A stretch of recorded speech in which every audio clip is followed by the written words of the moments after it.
आज एक अजाय एकादशी है और एकादशी के दिन जो भी भागवत गीता पढ़ता है या सुनता है उसको एकादशी करने का पुण्य प्राप्त होता है। कृष्ण जी कहते हैं, श्री भगवान कृष्ण कहते हैं, हे अर्जुन, आज जो मैंने तुमको गीता ज्ञान बताने जा रहा हूँ, यह गीता ज्ञान मैंने बहुत काल पहले सूर्य से कहा था और सूर्य ने मनु से कहा था और मनु ने राजा इक्ष्वाकु से कहा था, लेकिन बहुत समय व्यतीत होने पर यह ज्ञान लुप्त हो गया। वही प्राचीन ज्ञान मैं आज तुमको सुनाने वाला हूँ। तब अर्जुन कहते हैं, हे कृष्ण, आपका जन्म तो अभी हुआ है और सूर्य का जन्म बहुत पहले हुआ था। मैं कैसे मानूं कि आपने सूर्य को यह ज्ञान बताया है। तब श्री कृष्ण कहते हैं, हे कुंती पुत्र अर्जुन, हमारे और तुम्हारे अनेक जन्म हो चुके हैं। मुझे सब कुछ याद है और तुम भूल गए हो। क्या इससे पहले हम नहीं थे, ना इसके बाद में नहीं रहेंगे? इससे पहले भी हम सब थे, हम थे, तुम थे, ये राजा सभी लोग थे और इसके बाद भी रहेंगे। जब शरीर वृद्धावस्था में होता है तब शरीर मर जाता है, आत्मा नहीं। आत्मा अविनाशी है। शरीर के मृत्यु होने पर भी आत्मा कभी नहीं मरती, ना कभी जन्म लेती है, ना कभी मरती है। वह अजंता नित्य अमर है। जो शरीर को मारे जाने पर भी वो नहीं मरती है। अगर कोई दुर्घटनावश किसी का मृत्यु हो जाता है तो उसका शरीर मरता है, आत्मा नहीं। जो शरीर के अंदर आत्मा है वह कभी नहीं मरता है और शरीर कभी रहता नहीं है। आत्मा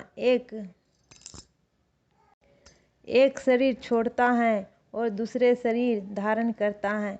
बिल्कुल वैसे ही जैसे मनुष्य पुराने वस्त्र को उतारकर नए वस्त्र धारण करता है, वैसे ही आत्मा पुराने शरीर छोड़कर नए शरीर धारण करते हैं। श्री कृष्ण जी कहते हैं, हे पार्थ, मनुष्य मृत्यु के पास जाते हैं तब आत्मा उस मनुष्य के शरीर से निकलकर नए शिशु शरीर को धारण करते हैं। जन्म और मृत्यु के दो दरवाजे आमने सामने हैं।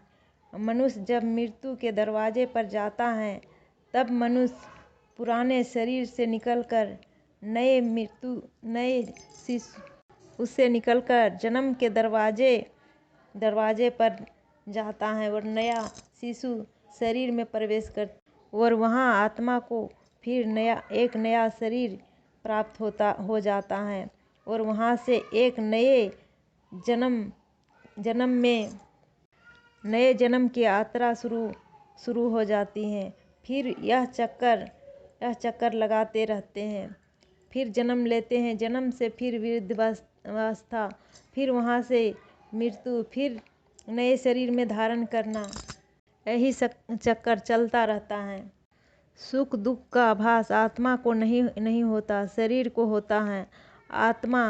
आत्मा ईश्वर का एक अंश है, इसलिए आत्मा प्रकृति के सीमा से बाहर है।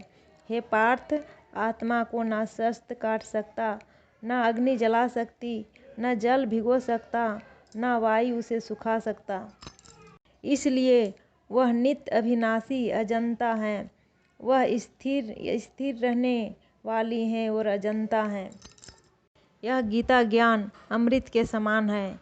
इसे जरूर सुने और पढ़ें। जय श्री कृष्ण। राधे राधे।